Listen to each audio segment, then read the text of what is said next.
can go ahead and get started. All right, I'm going to make some opening remarks, so I'll just go ahead and get started. And then if anybody comes in a little late, at least they'll be here for the real meat of what we're presenting today. So hello to everybody. Thank you for joining us. Matt and I had some calls about, I don't know, 3 or 4 weeks ago or so, maybe a little longer than that, you know, there's somebody going up the coast of Maine, stopping in town offices and filming what's going on. And so we sort of, we tried to jump on top of it to do a quick webinar. And then MMA got wind that we were doing this, and they were thinking about doing something similar. So we ended up partnering with MMA in this. And so thank you to MMA for your assistance with this webinar.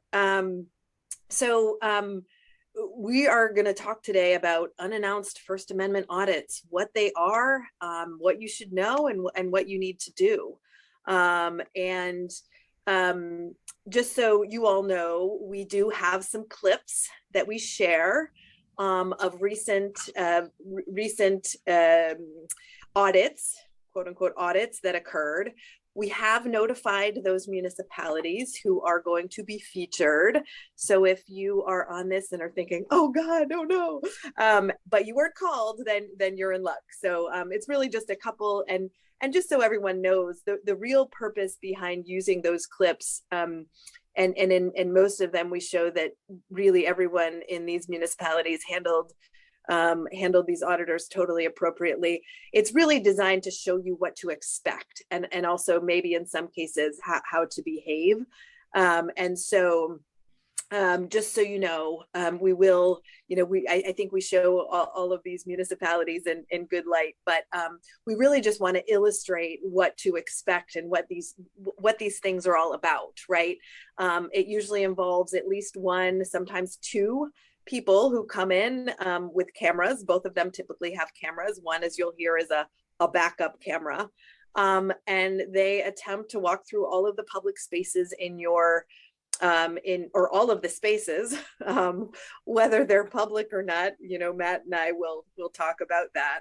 And they video the whole thing and occasionally interact and often interact with employees of the town.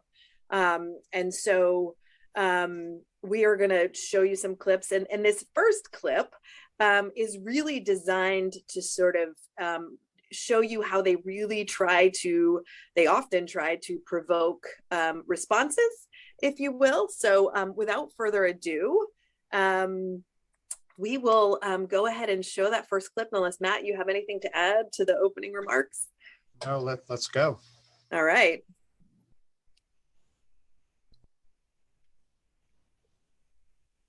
They're actually having a meeting and you interrupt.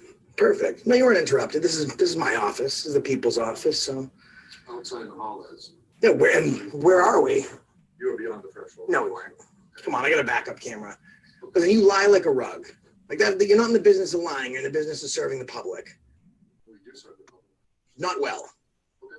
Not well. What's your name? My name is Ryan. Ryan. What do you do here? I work for the town. What do you do here? I work for the town. What do you do for the town, Ryan? I'm the assistant town manager. You're the assistant town manager? Oh man, what are they just handing that job out to anybody, Ryan? What was it, like a raffle? Next slide, please. So Ryan handled that very well, and we'll talk a little bit about that later. I saw him taking a few deep breaths, right? But you'll notice that, really, what are these First Amendment audits? They're not audits, right, in the typical sense that we think of the word. And really the goal ultimately, well, I think the goal outwardly anyway is to demonstrate to the public what their constitutional rights are to photograph and video in public areas. They're often portray themselves, right? If you go online onto YouTube, I mean, there are all across the country, there are these First Amendment auditors who go into town offices and public buildings across the country and do exactly sort of in that little clip what you see. and they kind of portray themselves as citizen journalists. And as you saw with that clip, they're often trying to provoke a response, right? I think that, we all probably had at least a negative reaction to the way that they were treating Ryan, and that they're hopefully, but the point is to try to provoke a response, right? They're looking for clickbait. And for those of you, and I have 3 teenagers, so I kind of pretend to know a little bit about the internet, but they're looking for clicks, right? Clicks means more advertising dollars, right? They're looking for clicks. And so when they have something that's provoked or some kind of a confrontation, right, that tends to give them more clickbait. Next slide, please. So why are they doing this, right? They're recording these interactions with public officials and employees, to try to get videos to post to the internet in the form of education or activism or journalism, right?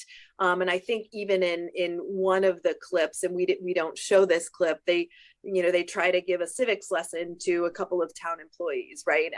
So I think it's in part in the name of education, in part in the name of activism, and especially attractive are those videos where someone has responded. And in some cases, you'll see in videos, if you spend some time on YouTube, where, they've even had situations of assault, right? And then I think there's been arrests of public employees who maybe didn't know what was going on, didn't know the rules, had not been trained. And unfortunately, it turns into, a really unfortunate situation. I think that there's,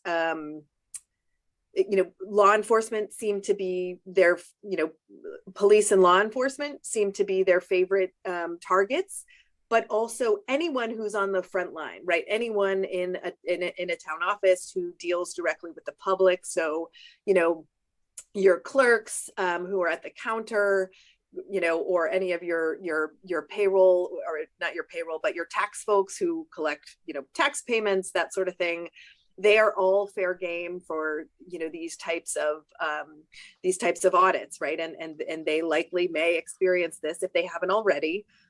They will likely experience this at some point. And so, hopefully what you'll learn from this webinar is how to train them and make sure you train them to be prepared for it. They're also, just in terms of, what else are these folks seeking? I did read that there was a lawsuit in Colorado resulting from one of these that rendered a $41,000 judgment. So I mean, I think at some level there may be some desire to, get some sort of a money judgment, but hopefully after this seminar, you'll be ready and prepared for the next audit. Next slide, please. And I just realized that I didn't say in my introduction that we will take questions at the end. We have a lot of material to get through. And, while Matt's speaking, I'll try to answer some of the questions in the Q&A, but for the most part, we're planning to handle questions at the end, simply because we want to make sure we have plenty of time to get through the material. So I apologize for not making that point at the beginning. So are these audits legal? Generally, yes, right? The courts have examined the issue and found that the public is permitted to record and certain public officials in public places, right, as they are performing their official public business. And if they're recording in public areas of a public building, the lobby, the hallways, common areas, that is typically and generally permitted, right? There's really not a whole lot that you can do about that. That is a traditional public forum, right? Sidewalks, parks, what have you, right? Any sort of public space, open public space is generally fair game for these types of recordings. Next slide. And I think, Matt, this is where you come in. Thanks, Ann. I'm going to go over some of the legal basics of this, and I don't think anybody here wants to get into a long-winded explanation of the constitutional background of this type of behavior. One point I will put out here, though, is these audits where they're coming in and they're filming and doing things and then putting up on YouTube or wherever. Some of the rules we're going to talk about today also apply to people who aren't filming you. They can come in and do the same type of behaviors without a camera, and I think you're still going to treat them the same way. Here, the problem is they're filming people and then they're posting it on YouTube, and that sometimes they're editing them in ways to make employees and the municipality look especially bad. So, and that's where it's especially concerning to all of you.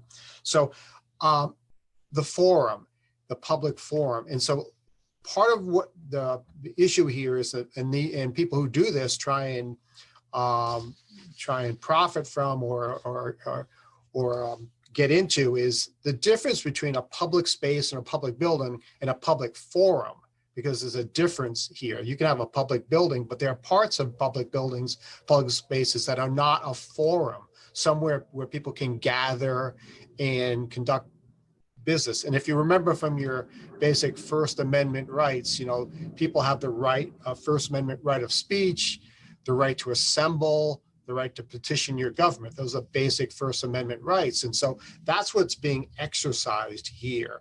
And so the question is, where can you do that legally? And so there are standards out there, and there's case law, and people have looked at it. Again, I'm not going to go through this. This is from a court examination of this type of situation. But there are places that are open to the public, and public can act and assemble and film, and that's perfectly okay.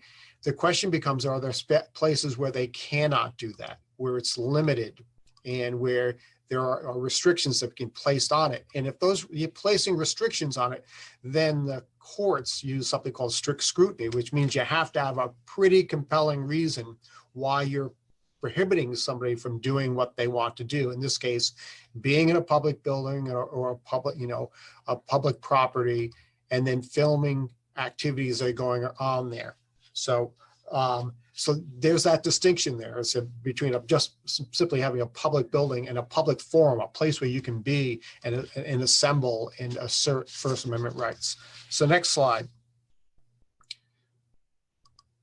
So breaking it down in a pretty simplistic manner, there's your traditional public forums, and mentioned common areas inside out public buildings, parking lots, sidewalks, public property. Those are places where, you really don't have a reasonable expectation of privacy in those places. And people are permitted to be there. And in those type of areas, people can film and record you. That's certainly permissible. Then there are limited public forums where people have the right to be there, but there are restrictions that can be placed upon what you do when you're in there. And easy examples are courtrooms or council or select board chambers. People can be there when you're having a meeting, but there might be circumstances where you might not be allowed to be in those places. And while you're there, there could be restrictions on what you can do while you're in there. Certain places you might not be permitted to film or record it. You all know, however, under Maine statutes and the freedom of access law, that if somebody comes to like a select board meeting and wants to film or record, they're allowed to do so. It's part of the statute, and as long as they don't disrupt municipal business, they can do that. But there are times when say a council or a select board goes into executive session for some reason. Everybody then is escorted out of the room. They're not allowed to record those things. So it's a limited public forum. So, and the other distinction is non-public forums. There are areas in public property where the public is not allowed to be. And, there are secure locations. There are areas that are appropriately marked authorized personnel only, private offices, areas where confidential records are kept. certainly bathrooms and locker rooms and things of that nature. These are these are areas where the public doesn't have reasonable expectation of asserting their First Amendment rights. Next slide. And just to dig into this a little bit further, they're essentially private areas, and again, personal offices and courtrooms and things of that nature.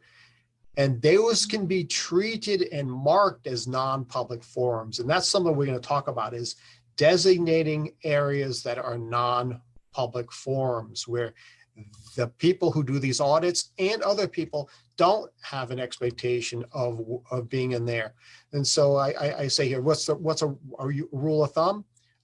Would you be required to have like traditional speech to petition and assemble in those areas? And there's a lot of places where that's simply not true. When you have that counter in the town office where the clerks are on one side and the public's on the other, they're not allowed to crawl over the counter and do whatever they want to do on the other side. That is not an area where there's an expectation you'd be allowed to do that, and you can make clear that they're not allowed to do that. And again, finally, that doesn't mean they can't see into those areas. Every town office or municipal office has a counter area usually, and you can look right over there and see what's going on in there. That's all fine. Open office doors. And, many places have, basically an open door policy. People walk around, you can see what's going on in there. And the real question here is, though, have you appropriately designated that area inside that office as being a non-public area, a non-public forum? And is the person interrupting the workflow? I mean, all of you are hired to do the people's business. And is the auditor's actions in asserting their First Amendment rights, is that interfering with your work? If they're interfering with your work, then you can do something about it. And it can be as simple as closing the door or having signage. Next slide. So we're going to get away from the legality and get into some of the basically what you should do and not do that Ann's going to take you through. But basically, your goals, again, to be able to articulate why you're excluding people from certain people. You should be able to do that. You need to ensure the privacy rights of citizens, because people are in public buildings doing business who are not auditors. And if they're disrupting government business or disrupting other people from exercising their rights to be in the building, that's a problem.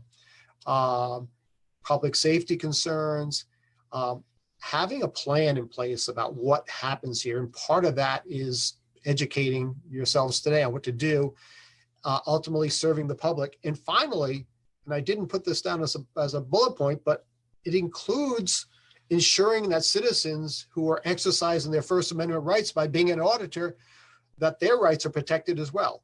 You're allowing them to do what they are permitted to do to the limits of what is permitted under the law. Next slide. So finally, education, establishing policies, understanding the difference between a public space and a public forum, which we just discussed, creating guidelines that quote time, place, and manner restrictions. That's from case law about how you can regulate what people do on public property. And finally, making sure that your policies are transparent, that people know them, that your employees understand them, and that the public, if they ask, they can understand what you're doing and why you're doing it. And Matt, on that last point, I think I just want to highlight the letting the public know, because there is a question in the Q&A that I think goes right directly to this point, which is, what about customers? What about taxpayers who are coming in to pay their taxes and they don't want to be recorded? Do you want to speak to that, Matt? Yeah, well, if you're in a public forum, a place where you can do this, a public building, people can be there, then I said before, sometimes there's not a reasonable expectation of privacy. If you're out in the public or you're in a place where where you're in a public forum, then you can be recorded. You might not like that. And so there are some things that town or municipality can do, such as making sure that people who are uncomfortable still receive their services, allowing them to go into a private area to conduct their business. Certainly if people harassing customers, then I think that's something that can and should be addressed. But people have to know, if you're at the counter in a town hall doing, registering your car or paying your taxes, and somebody's filming you, you've put yourself in a place. So if people are concerned about that, they need to know that if they're being bothered, they have a problem, that you will continue to provide services to them. Mm-hmm. And I think you get the next slide. Yeah, no, that's helpful. And I think that's important, if there's a way that you can get the customer out and maybe into an office to handle their business, or have them come back, or, allow them to do whatever they need to do over the phone, right? Guide them to online services if possible, however you can help them. But I think that's where signage comes into play, as Matt indicated, making sure that the general public understand it's a public forum. So I'm gonna show this next video. Stay calm and be professional. Go ahead. Actually, this video actually shows something that we can build upon that last question. During hippie, let's check it out. Oh, they will have no problem with this filming because they're under video surveillance 24 hours. Here you go. Thank you. You're welcome.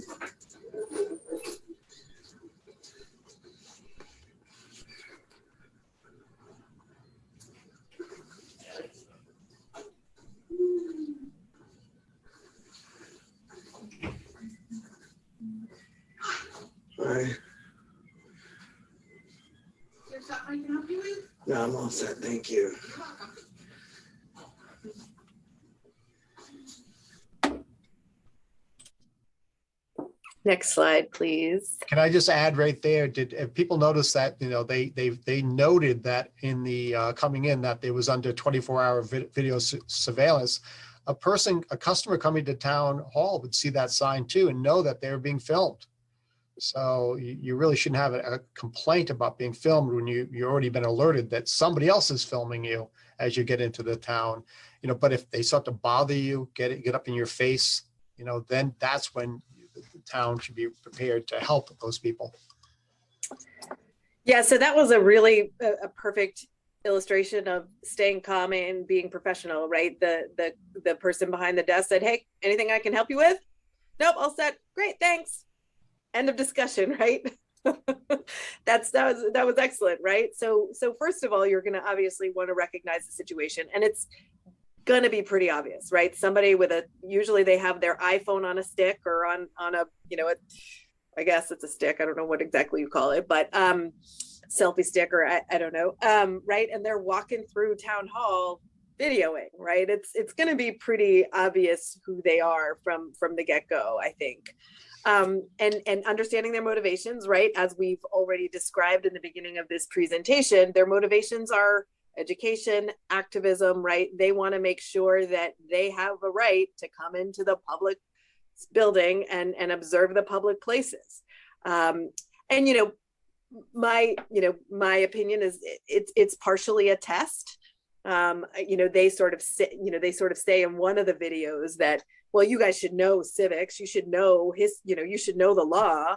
But I really do think part of them is part of what they do is to be sure that your town and your employees know the law, right? Be professional, right? "Hey, anything I can do for you today?" "Nope." "Okay, you're welcome." And remember the Mark Twain quote. We think it's Mark Twain, right, Matt? Never wrestle with a pig because everybody's going to get dirty and the pig really likes it, right? It's something like that. I think I'm totally paraphrasing, right? But these, when the auditors come in, they are going to try to provoke people, and they're going to try to get you dirty. And really that's what they're looking for. So just avoid wrestling with them in the first place, is the first rule of thumb. And just because they can do it right, I mean, that whole series that we showed at the beginning, right? That's just, it was insulting and crass. It doesn't, necessarily make it right or wrong. Certainly do not respond, especially if they start in with the insults, right? That's when you want to just, keep quiet, take some deep breaths. I know it's hard. I know that I would struggle in those situations, but you really need to tell your employees to bite their lip. And I think if you, explain to them that they want you to respond, they want you to react, that might help them to be calm and say, you know what, I'm not gonna feed into the expectation here. Kill them with kindness. Yeah, go ahead. Just to interject, the very first clip we showed, with the assistant town manager did a wonderful job of not engaging. Whereas I think I don't know if I would have been able to hold my tongue. That type of he did a great job. He just didn't return the favor. And the guy was looking for that. Yeah, he was looking for it. Don't be the star, and by that, don't be the clickbait, right? Don't be the person that you'll see on a lot of these videos. They like to highlight right at the outset sort of the worst character, if you will, of whatever place they visited, and so don't be the star of the show. Next slide, please.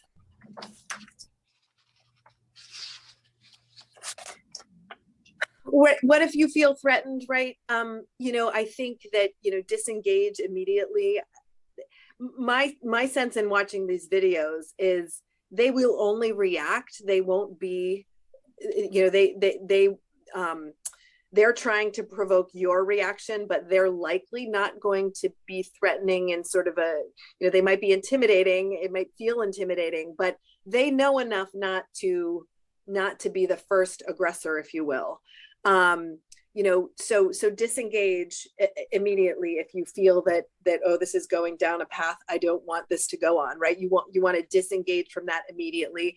That may be, especially if they're out in front of your office and videoing your office, to say, excuse me, I've got to take a call, and gently shut the door, right? If and we'll talk about signage for your private office in a second, but, gently shut the door, and I've got to make a call, right? They can't interfere with the efficiency of government business, right? So, sometimes well, we're just standing here. We're not really doing anything.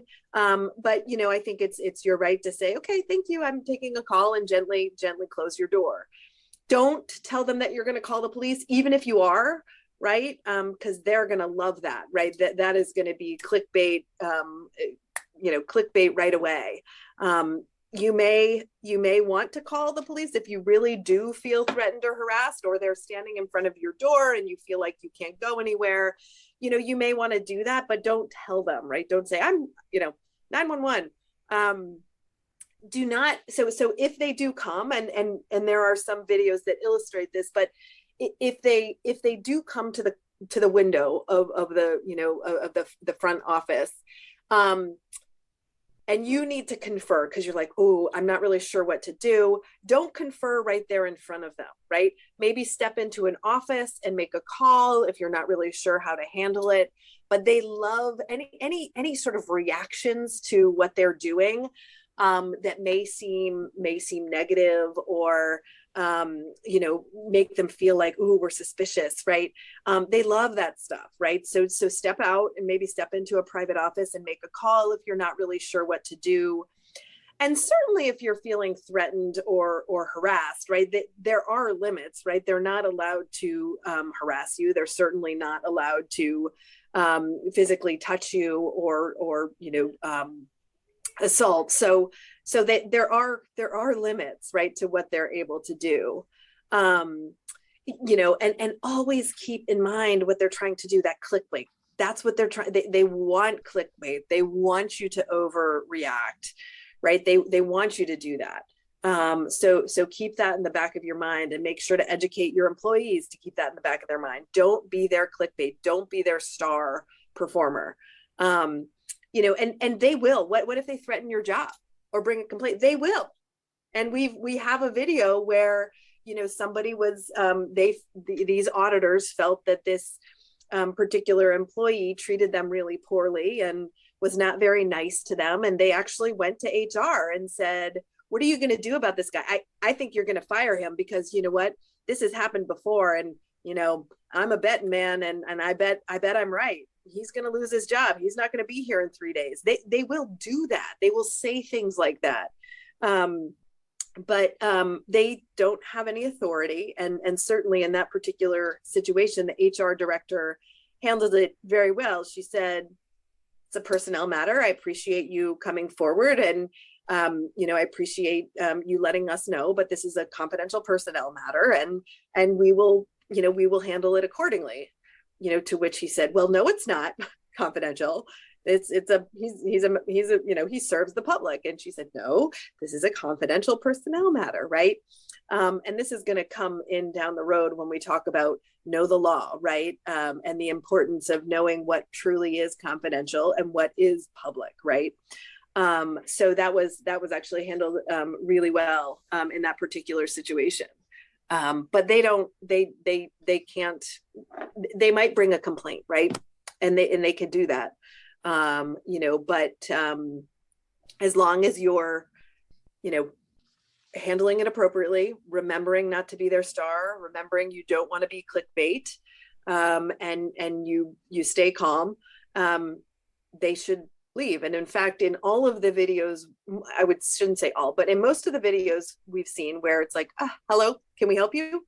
Nope. Okay, great. And you go back to doing your job, they will ignore you. They move right along, right? Because they know that particular person is not, okay, this one's not going to engage with us.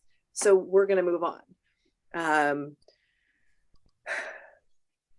Next slide, please.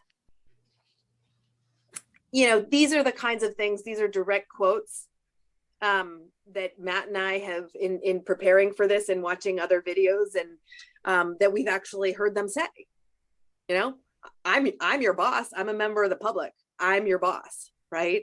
And we sort of put these out there just to illustrate what to expect. And they're going to say things. And again, you don't have to respond. They want to provoke a response in you. And the important point here is that don't engage, right? This is my office. I'm a member of the public. I'm, you know, what's your name and position? You can answer those if they ask it. Just professionally say, yes, my name is Ann, and you know, I'm the clerk, right? Period. End of discussion. Who's your supervisor? You know, that's one. My supervisor is so and so. You know, but again, just keep it to the bare requirements. I want to file a complaint. Okay, sure. Here's, you know, this is who you contact, or this is where you go to file a complaint. And then, you know, I'm making a FOIA request. This happens quite frequently if you've watched some of the videos. And that's fine too. Handle it as you would any other member of the public coming into the town offices to file a FOIA request, right? Here's the paperwork. You know, hopefully you have a FOIA officer. Maybe you refer the person to the FOIA officer. Maybe you have the FOIA officer come to the front desk and have a form, or say, you know, what are you interested in, and have them just write it down, right? And that's fine. I'm going to get you fired, right? They're going to say things like this. And again, I think the bottom line of this whole presentation is don't engage, right? Okay. And go back to doing your work, right? So now we're going to get into a little bit of sort of the, you know, the do's and don'ts, right? And most of these, you know, if you've been paying attention so far, most of these should be pretty obvious, right? Do not tell them they cannot video in a common non-private area, because they can, and they will tell you so, and they will not put down their camera. You know, don't tell them to stop recording, right? They love that. Don't ask them why they're recording, right? We already know what the answer is. And that's just going to provoke and invite a conversation. Do not insist that they identify themselves. I know this one's really hard. Well, I have to identify who I am. You know, why do they, right? don't engage. Don't obviously touch them or approach them, right? That again is perfect clickbait for them. I'm being threatened, right? Tempted assault, whatever it is, right? We've heard that too. Don't touch them or approach them. And I think there was actually a question in there about ignoring them. Yeah. After you said, hey, can I help you? If they're just milling around, just ignore them. And if that means shutting the curtains in your office, as long as you're not serving the public, right? I think it would be harder for, the front office folks, the town office, to shut their window when they're supposed to be open to the public. But, if you have a window into a private office that has a curtain, pull the curtain down. That's fine. Certainly don't threaten them or try to exchange insults. Again, that is just fodder for their YouTube enterprise.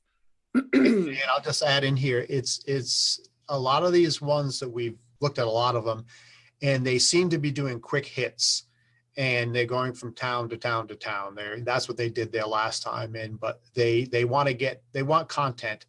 And if you're not giving them content, they lose interest very quickly. So if the polite, can I help you? And if they don't have anything specific they're looking for, then they lose interest in you really quickly. It seems like. But if they're still engaging with you, at some point, the recognition here is important. This person isn't a serious person. They're not here seeking the services of the town that you're there to offer. They're there to kind of waste your time and engage with you. And if that's the case, then politely disengage. Just disengage with them, say, and leave, and then they may call after the person or insult them or say to get them to re-engage, but they're not there to, and pretty much it doesn't seem like on most cases, these are people who are townspeople. These are people from someplace else, and you'll pick up on that pretty quickly. And if they're not there for any type of town services, they're there for a different reason, disengage. Ann? Yeah. Next slide. There's some great questions, and I got a little sidetracked some of the questions. So next slide. You want to play this clip, Dahlia? Yeah. Are you guys nice in this office? Yeah. Oh, sweet. We were just at the IT office and they weren't really nice. Oh, he's usually very nice, so. Oh, yeah, he sounds kind of like he woke up in the wrong. Did he wake up in the wrong side of the bed today? I haven't seen him today. Oh, you should check up on him. I think he's having a meltdown. Yeah. All right. Well, at least you're nice here. We're just doing. I usually do good day checks, but now I'm doing nice checks to make sure everyone's nice. We'll get your name, first name. Chelsea. Thank you, Chelsea. Yeah. Thanks, Chelsea.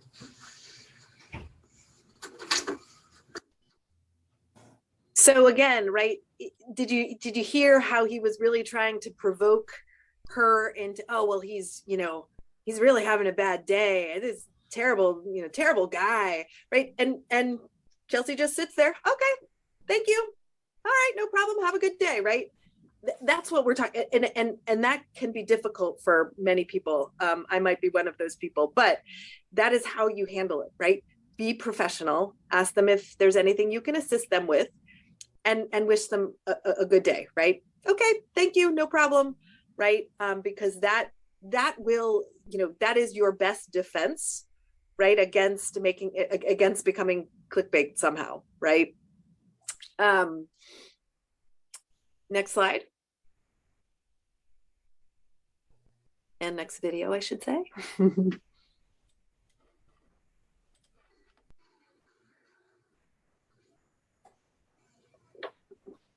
And I'm looking through some of these questions. I just want to tell the crowd that there is audio here. So, oh, sorry.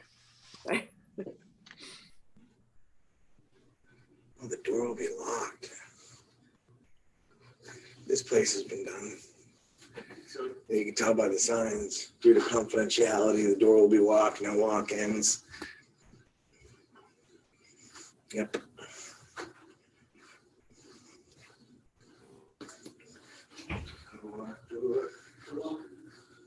All right, I think we can stop there, Dahlia. I think that's the end of that one. So what I wanted to really focus on here is signage, and there have been a couple of questions in the chat about what can we do, how can we, and signage is really important. That was an example of really great signage in this particular, and you note that the First Amendment auditor actually comments on it. Well, this place has been done, right? This place has been done, meaning, they're making sure to make clear where are the private offices, where are the non-public forums versus the public forums, right? And so signage is a really important tool to use, and you should go through your town offices and make sure you have visible, clear, understandable, and frequent signage, right? You need to have them, outside of offices, non-public forums, and I think next we can go to the next slide as well. Right, and that includes, right, barriers, physical barriers. If there are places that you don't want somebody to go, I don't know if you noticed in that clip with Chelsea a little bit ago, there was like a little door that had a clear sign that said employees only, right? And so no member of the public is allowed behind that door. Now, I suspect, Matt, you can correct me if I'm wrong, but if that sign wasn't there, these guys would have walked right through, right back into those offices. So any physical barriers and clear signage that you can put out that makes it clear that it's not a public space and the public is not permitted, is really important to include. So, closed doors, right? If you do have a private office, that make sure that there's doors that are that you can close the doors, and that is okay. Chains, ropes, any sort of shields, cubicles, anything that makes it clear that this is not a place for the general public. And then finally, I think when it comes to sort of just your physical space and how you, next slide, please, Dahlia, how you set up your physical space, you really want to review your floor plan with your team, right? Let's think about what can and should you close to the public, right? Certainly those areas where you have money, you have equipment that might, the equipment that you don't want the public, trying to utilize, vacuums, floor buffers, those kinds of things. Confidential documents, certainly, right? You don't want confidential documents, so any areas like that clearly the public shouldn't generally have an opportunity to go into or review those documents, right? There was a question in here about a public pool, right? And I think that would be an area where you have children, and that would be an area, I think, Matt, where it would clearly be a limited public forum, right? You wouldn't want somebody videotaping. And in fact, I think our pool here, I'm trying to think, but I think that there is some indication outside of the public pools here that you can't videotape inside the areas. I could be wrong about that, but anywhere where there's minor children, right, that is an area that you want to look at really carefully. The library came up, and libraries typically are limited public forums, right? Libraries often hold public events. And so certainly if you're going to hold a public event, a lot of libraries have conference rooms, things like that, where you hold public meetings. But as a general rule, libraries are considered limited public forums. And I think that particular question was in the chat, Matt. Yeah, and I'll just add that, a lot of libraries, there are computers that the public comes in to use to conduct business on, and that, because they don't have access to a computer elsewhere, people are taking out materials, lending materials, books, videos, and things of that nature. And I think most libraries, they would not permit the public to know what is being that customers or clients are taking out. So there's information there that shouldn't be recorded. And so, yeah, and there are a lot of children in libraries doing things. So I think that's true. It's a limited public forum, but the main thing is to think about this beforehand. Is, why are we doing this? What is our policy? What areas are we not permitting people in, and why are we not doing it? Can we articulate why we're doing that? And that's part of the exercise here of the floor plans, the signage, barriers. How does this work, and how does this both meet our goals of allowing the public access to these public forum areas and protecting the privacy of people, and also conducting town business? Yeah, I think Matt mentioned it in a slide previously, but you think about, the restrictions, have to be neutral, right? Viewpoint neutral, they have to be reasonable, time, place, and manner restrictions. And you think about the library as an example. What is a typical library designed to do? It's for people to come to a quiet place to pick out a book, right? It's not sort of a typical public forum. So having those reasonable restrictions in a library, right, has, I think the Supreme Court has even said it's a reasonable time, place, and manner restriction, right? And that's why it's a limited public forum. Just not to spend too much time on libraries, but just libraries have tried to become much more than just a place where it has a bunch of books. There are places where people gather, where there are events, where because people are reading less books in many instances, so they trying to provide more and more services, and that would require you to have I think a deeper understanding of what we can do here and what we can restrict on a reasonable basis. So yeah, that's part of the planning. So Matt, I think you're next. I don't know if you wanted to I know you were about to address some of the questions, but I just wanted to raise the question before when I was looking at some of the Q&A that these are some of the things that we're going to be getting to as we move along. So to assure people that we're going to cover some of the issues that are in the Q&A. But next slide. And we talked about this a little bit.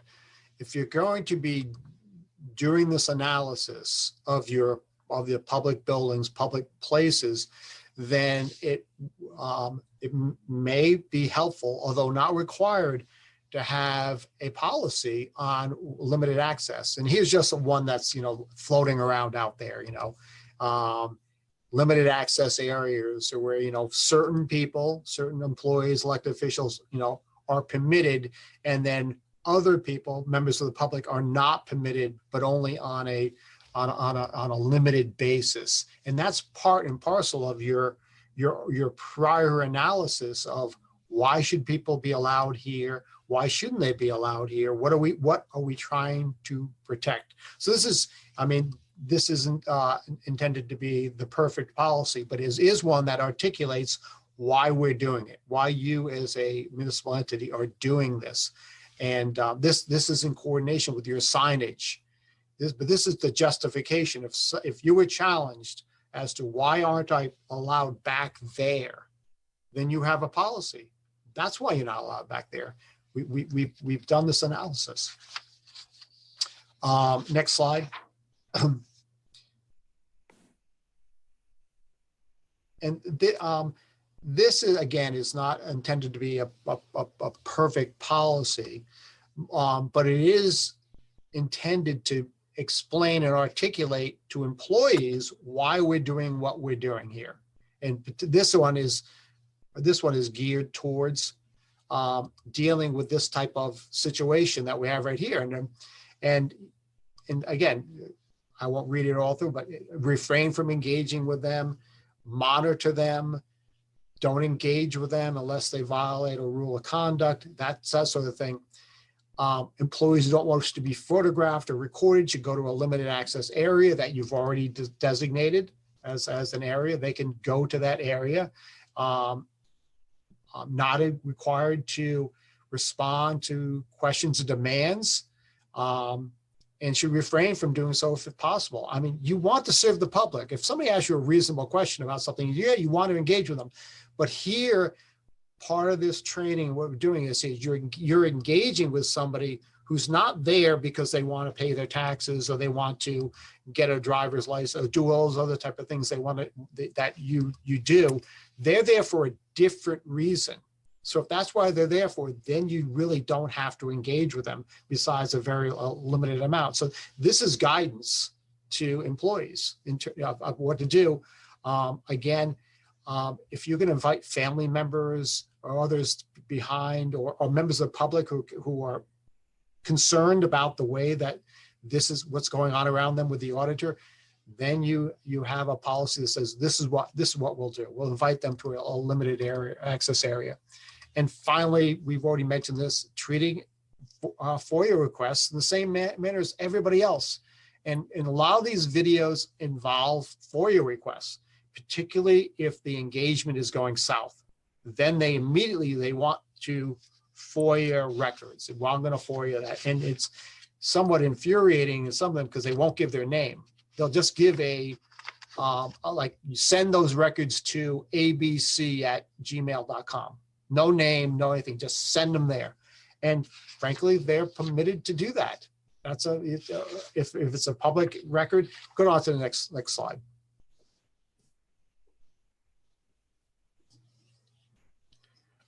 Again, freedom of access requests, and they will make them. A lot of these videos do feature people who have challenged them.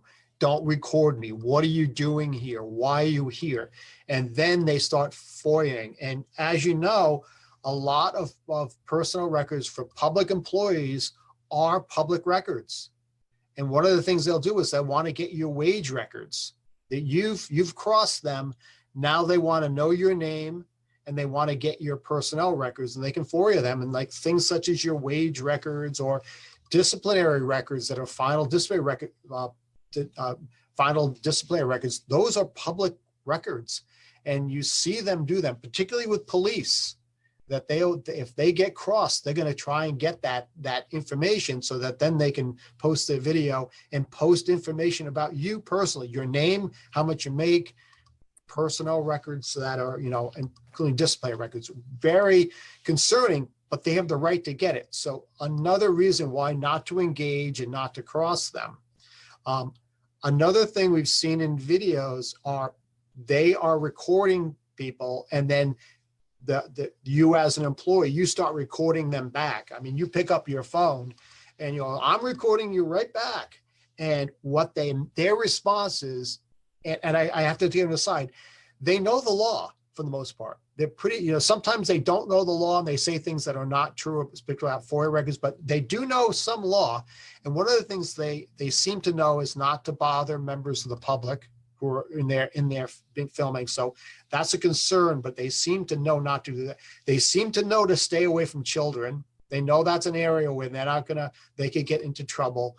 And they also know that if you film them, they can get that film back from you. They can make a FOIA request for that. And in one of the videos, the person says, you can't have that video because it's on my personal phone.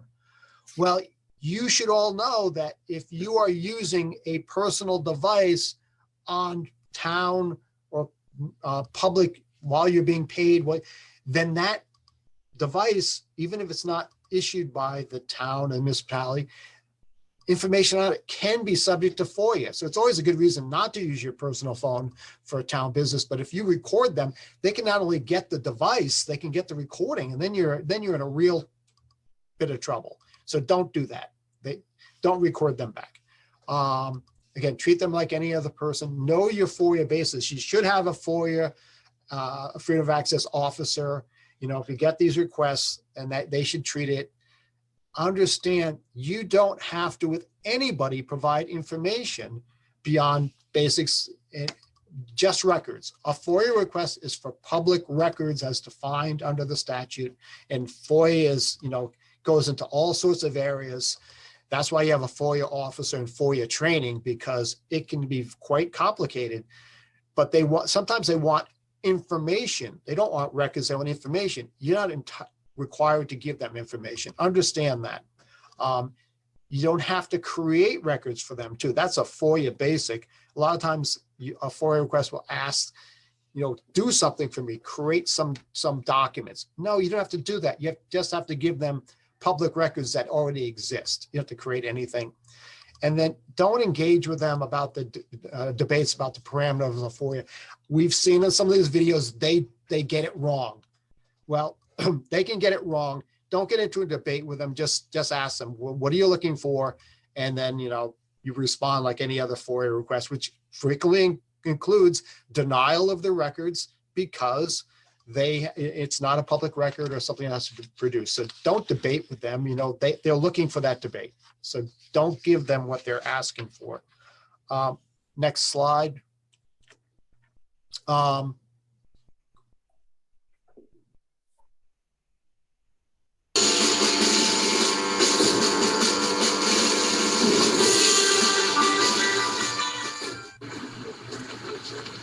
Yes, sir. How's it going, man? How are you doing today? Good. How about you? Good, thank you. Appreciate it. I gotta go to a call. I didn't hear one come in over the radio.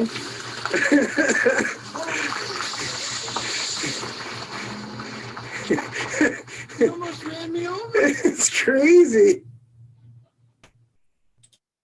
So we wanted to use this slide because it is so interesting for various reasons. One of the reasons, just to point out, did everybody notice when they engaged with the officer that they began to zoom in on his computer screen in the vehicle? And as you know, that screen likely contained confidential information. It could names, addresses, social security numbers of some whatever law enforcement actions going on there, and they sought to zoom in on it. And the officer, really good, had his head about him. He immediately sees what they're doing and puts the thing down. So again, that's information that could be private information that that has to be protected. And so we wanted to get that in there because what happened after that is then you heard the guy claim that he was, or say that he almost got run over. Well, then they went into the town office and began asserting that they almost got run over and then making all sorts of disparaging remarks about the officer, about, was he drunk? Was he on drugs? It's just ridiculous accusations, which the film shows are not true. So that the officer did exactly right. He disengaged as soon as he realized what they were doing. He left the scene. So we just wanted to put it right there because it has to do with confidential records. That's what we really wanted to get at it. But for members of the public, as we said earlier, it's legal to video them if they're in public property, as long as they don't have a reasonable expectation of privacy in that issue. And Maine law also permits recording conversations without consent. So they can do that too. Here, they're doing it openly because they're trying to provoke a response, but you can be recorded in Maine. That's something that a lot of people don't know. But there are exceptions. I think we've touched upon this. Children. I mean, children's situations, I would err on the side of caution. I would, if it's a parent with a child, or if they're recording them, again, they seem to understand that they shouldn't do that because they're not going to be seen in a very good light if they're harassing a child or filming a child. People receiving medical care or domestic abuse videos of victims. I've seen one of these in another, not in Maine, where there was the police were helping a domestic abuse victim, and the guy's trying to film that, and the police officer doesn't touch the person, but he basically, kind of puts himself in between what's going on to protect that person. Doesn't stop them from filming, but does what he can to protect the victim from being filmed. Again, bathrooms and locker rooms. Matt, there's a question here about, similar to that, the example you used of the domestic violence victim. As a police officer, how far back from the scene can you make them stand? I mean, I think we sort of touched upon this, but they can't interfere with your ability to do your job, right? Correct. Yeah.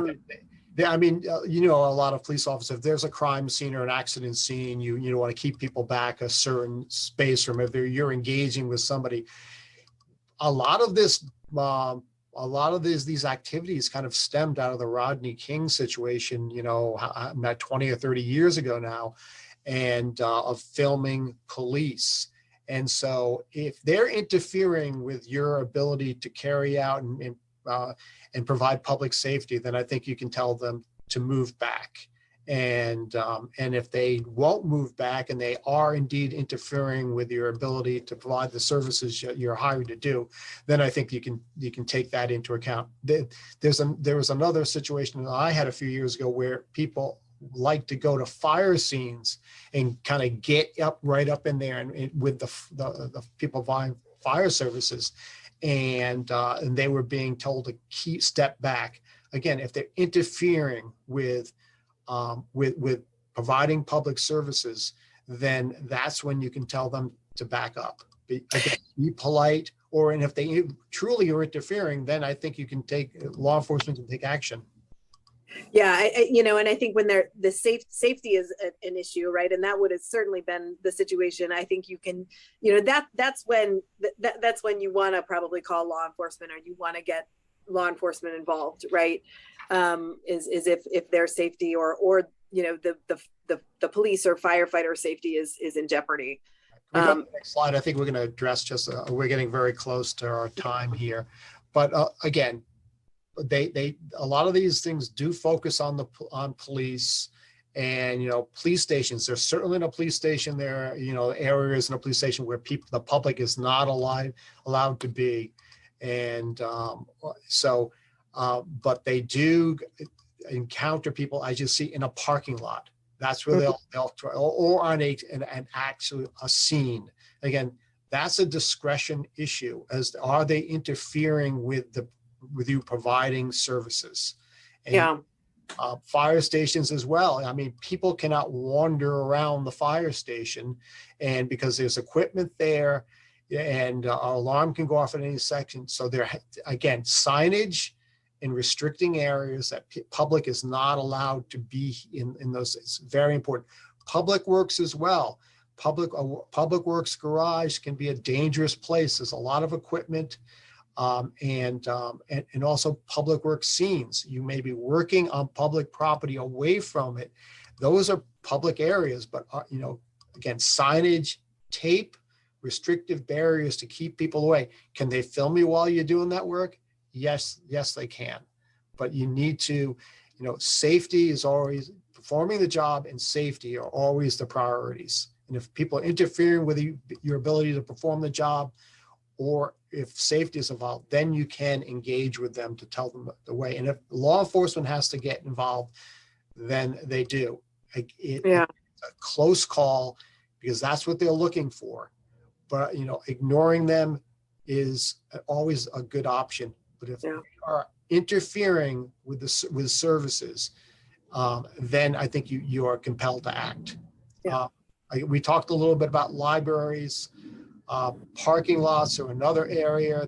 They are people protest, people assemble in parking lots of public municipals, and if they do that, that's fine. But if they're interfering with traffic, with the flow of people getting in and out, then that's something you may have to address on a Matt, we're over time. I have a few more minutes, and I'm happy to stay on for a few more minutes if folks want. I know others might have to go. This is being recorded.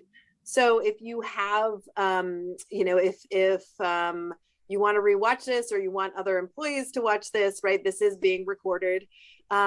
You can also email on the screen right now are Matt and I's contact information. So Matt and my contact information. So please feel free to email us if you have additional questions or follow-up questions. And, there are a couple questions, I think that, is a door marked employees only? No, that's part of the signage, right? But you also need to think about, is the signage, right? Is this truly a non-public forum or a limited public forum that I'm keeping these folks out of, right? And so I think that's the initial assessment that you have to do. But once you've made that assessment and you've said, no, this is employees only, then they shouldn't be allowed to come into that space. And they shouldn't be opening doors either if it's Yeah. closed. And I don't think they, for the most part, they would do that. I just quickly, as a question, why are they entitled to display records? Under Maine law, they're entitled to final disciplinary records of employees. That's by statute. So whatever the final record is, they're entitled to get it. And in the last couple of years, there's been a push by some media organizations to get the final disciplinary records of police officers. But that applies to all employees. All employees. If you have a final disciplinary record, it's a public record. It's a public document. And they will ask for it. It's pretty nuanced, and anytime you get questions from the public, anytime you get a FOIA request for personal, disciplinary records of employees, it's never a bad thing to call counsel, because there's some gray area, like, investigation reports. Those are generally not public records, right? So anytime you get one of these, it's not a bad thing, because I have had clients who have not sought legal advice and they end up sharing something that I probably would have said was confidential. And so there's a lot of nuance around it, because what constitutes a final disciplinary record, right? Is it the final written decision of discipline, or is it the final arbitration decision in the event that, it went all the way up through the grievance arbitration process? So even the final disciplinary decision is a legal term of art. And so it's never a bad thing when you get those kinds of questions to call your town attorney. I think there's a question about polling places, and I'm not sure, but I think that is a limited public forum, Matt. I think there's, and I'm not sure. And if you want to email me about this, but I'm not sure about that, but I'd be really happy to talk to you offline about that. I have a question about using the policy. These are just, I would certainly, if you can, before you adopt a policy, like we always joke, we're not charging you for this, so it's not legal advice. But certainly, if you want to look at these policies and vet them with your own town attorney, please do, and craft it specifically to your own purposes. Feel free to do that. And there's also a question here about somebody came in with a sweatshirt on and a hood pulled over their face. Was that concerning? Yeah, it would concern me. Yeah, although the rules have kind of changed with masking and things like that. It used to be you couldn't go into a bank with a mask on, and then it became you had to go into a bank with a mask on. So I think it's that's a circumstance. That depends on the yeah, I think that depends on the circumstances too, and that's definitely a tricky one, especially when you come.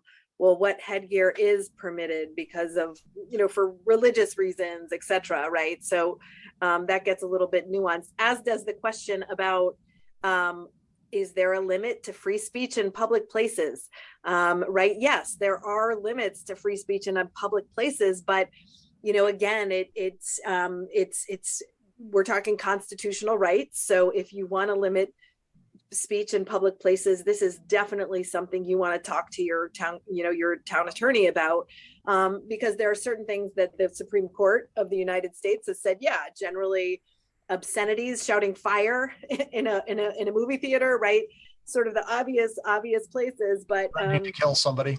Yeah, right. Threatening to kill someone, fighting words, right? There are a whole list of things that are you can regulate, but again, it gets a little dicey, and obviously there is a lot of gray area there as well. And if you want to provide limits, reasonable time, place, and manner restrictions on the type of speech that you're going to permit in public places, you want to make sure that you have an ordinance that is that passes constitutional muster, and that's certainly something that your town attorney can help you with. There's a question about whether or not there's a sample FOIA request form. I think there probably are, but understand with FOIA, they're not required to put it into writing. If they make the request, you have to, comply with it. It's good to have it in writing, so you really understand the parameters of what they're looking for and ask them to do it. But if they make an oral request, that's the same as making a written one. You still have to comply with it. So, but it probably is, and we might be able to look around. I'm sure we have something out there. Yeah, yeah. No, I hope, there's a lot of really great questions, which makes me wonder if we should have, that there's a lot more we could have spoken about here. Maybe we'll talk to MMA about producing another hot topic as it relates to constitutional law, because that's at the end of the day what we're talking about, right? Balancing the public's right against the government's right to, conduct its business. And so Matt, unless you had anything else. Just there's one question here about an employee is on a break, but still in the public building. Are they required to respond to name and position, or can they say they're a private citizen? Well, I mean, if you're there and even though you're taking your lunch break or, your 15-minute break or whatever, you're still a town employee. And I think the better practice would be to say, if they ask you who you are, give them your first name and I'm the town clerk, and smile and can I help you? And then just walk away. And then, but telling them you're a private citizen really isn't accurate. You're not there because you're a private citizen. Now, if you are coming in on your day off to register, your dog, yeah, you're a private citizen at that point. Then that's true. But I think the truth is probably with these people will serve you better, because if they find out that you claim to be a private citizen, you really were a town employee, they're going to go off on it. Okay. Maybe one last question here, in light of current affairs with violence against public officials, how can office workers feel safe if these auditors are not answering questions, who they are and where they are? I mean, I think the bottom line is, if you're ignoring them, then that's your best course of action, right? And if they are threatening violence, then that is a whole different issue, and that crosses the line for sure. But I really do think your best defense in these situations is to just, as we said, stay calm, be professional, and don't engage, right? Don't engage with them. And always, if you really don't feel safe, privately get in touch with a supervisor, a law enforcement, the police or whatever, and do that private. Don't do it in the presence of these people. Walk away, disengage with them, get away from them. If you really do feel safe, engage with somebody else to to make sure that you voice those concerns. Okay. All right. Thank you, everyone. Appreciate all the work my team put in, and thank you, MMA. I hope you all found this helpful. All right. Have a great day, everybody.